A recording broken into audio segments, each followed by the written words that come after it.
Hey guys, what's going on? It's Anthony here from Drone, and in today's video I'm going to be teaching you guys how to switch from internal storage to external storage or vice versa.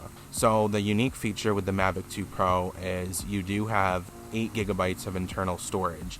Now 8 gigabytes is really nothing, but it has helped me 2 times where I've forgotten my SD card. I am definitely grateful for this feature. So in the rare event that you need to use your internal storage because you forgot your SD card like I did, I'm going to show you guys how to do that.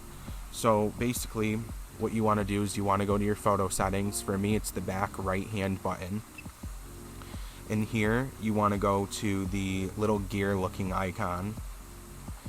And down here all the way at the bottom you're going to see the format to SD card.